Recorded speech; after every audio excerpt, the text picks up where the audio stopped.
له مالان میډیا څخه ورزشي خبرونو ته ښه راغلاست. د میدان وردګ ولایت د بدني روزنې او ورزش آمریت او سید آباد ولسوالۍ د ورزشي کمیټې له لوري په شیخ آباد سیمه کې د 12 لوبډلو ترمنځ دوستانه سیالۍ ترسره شوې. د دغه سیالیو په پایلوبه کې شیخ نورولي لوبډلې خپل سیال هاشم خیل لوبډلې ته د 3-2 میدانونو په توپیر ماته ورکړه او بریا یې خپله کړه. د یادو سیالیو موخه د ځوانانو ترمنځ یووالی او د ولسوالۍ په کچه ورزش ته وده ورکول یاد شوي دي.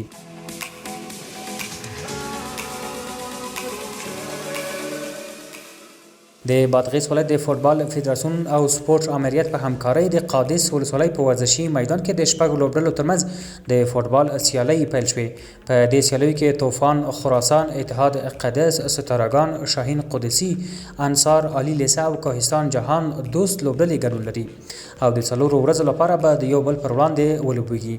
د سیالیو د پیل لومړۍ لوبه د اتحاد قادس او ستارگان لوبډلو ترمنځ ترسره شوه چې د 2-0 ګولونو په توپیر د اتحاد قادس لوبډلې په ګټه پای ته ورسېده. د دې تورنمنت موخه د بادغیس په قادس ولسوالۍ کې فوټبال لوبې ته وده ورکول دي.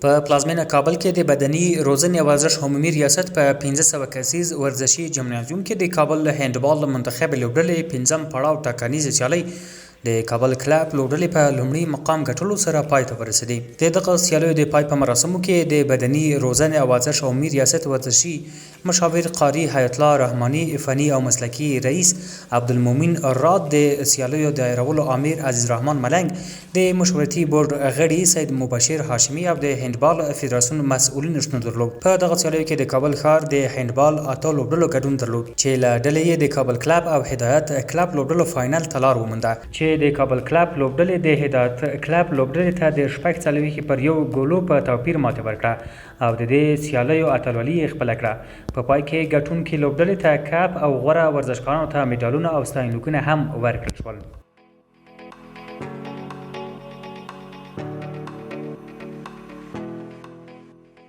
د میدان وردګ ولایت د بدني روزنې او ورزش آمریت په غوښتنه د چک ولسوالۍ د اتحاد لوبډلې په همکارۍ د یادې ولسوالۍ په چک بند کې د لوبډلو ترمنځ تشویقي او دوستانه سیالۍ ترسره شوې.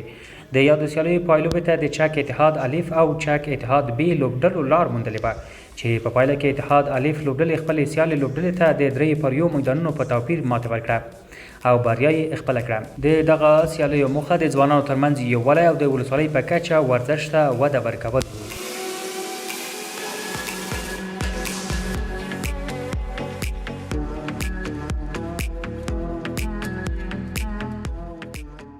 په کابل کې د اتیا ورزشکارانو ترمنځ د استاد غفور رغبت جام بوکسینګ سیالۍ پیل شوې. د بدني روزنې او ورزش عمومي ریاست اړوند د بوکسینګ ملي فدراسیون له لوري د استاد غفور رغبت جام سیالۍ چې له 22 کلبونو څخه پکې اتیا ورزشکارانو ګډون کړی و پیل شوې. په دغه سیالیو کې د بدني روزنې او ورزش عمومي ریاست د پلان او ستراتیژۍ ارشد مشاور ګلاب الدین خپلواک، د یاد ریاست د اطلاعات او عامه پوهاوي رئیس اعلی محمد اتڼ مشواړي، د ننګرهار ولایت د بدني روزنې او سپورت رئیس عبدالسلام وزیروال، د سیالۍ د ترسره کېدو امیر عزیز ملنګ، د یاد فدراسیون رئیس محمد قدیر سلطانی، ورزشي مسؤلینو، ورزشکارانو او یو شمېر مینوالو ګډون کړی و. دغه سیالۍ د عمر د 4 کټګوریو تنکیو ځوانانو، نویو ځوانانو او لویانو په مختلفو وزنونو کې ترسره کیږي او 3 ورځې به دوام وکړي. باید یادونه وشي چې د نوموړو سیالیو موخه د ملي لوبډلې لپاره د غوره او بهترینو ورزشکارانو موندل او ورزشي ظرفیت لوړونه ده.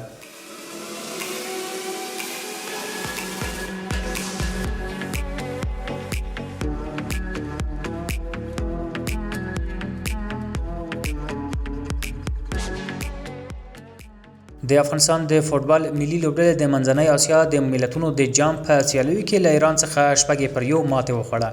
د قرغیزستان په پلازمینه بشکک کې د کابل پر وخت د ماښام 9 بجې ترسره شوه.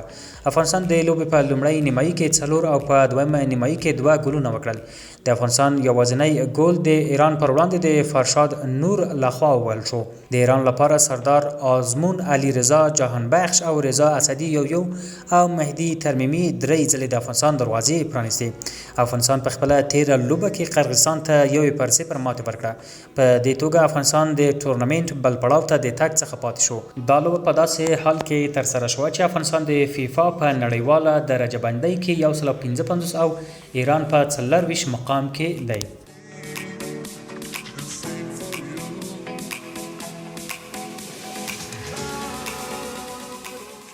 په هرات کې د تکواندو د ریفری سیمینار لومړی پړاو د بومسه په څانګه کې ترسره شو. د تکواندو د ریفرینګ سیمینار په لومړي پړاو کې د تکواندو د 45 تنو کارکونکو ترمنځ د هرات ولایت د بدني روزنې او سپورت رئیس مولوي محمود مشفق، د هرات ولایت د تکواندو فدراسیون رئیس الحاج احمد جاوید رسولي او ماستر ظریف ګډون کړی وو.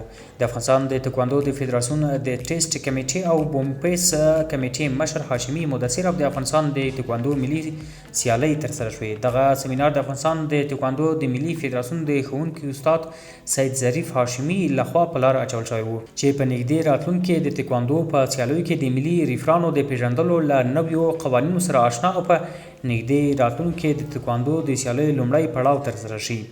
په دې سیمینار کې د تکواندو 46 تنو ورزشکارانو چې د ریفري په توګه یې وړتیا درلودله برخه اخیستې وه او په پای کې د ریفري په ازموینه کې له بریالیتوب وروسته د اعتبار وړ سندونه ترلاسه کړل.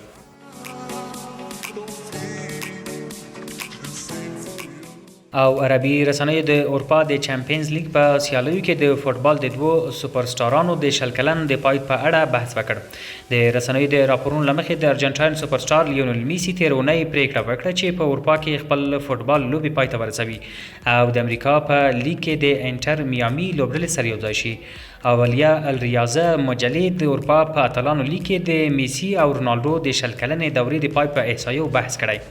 امریکا ته د میسی په ورتګ او سعودي لیګ ته د رونالډو په لیږدولو سره د اروپا په چمپیونز لیګ کې د 2 سوپر سټارانو دوره پای ته ورسېده.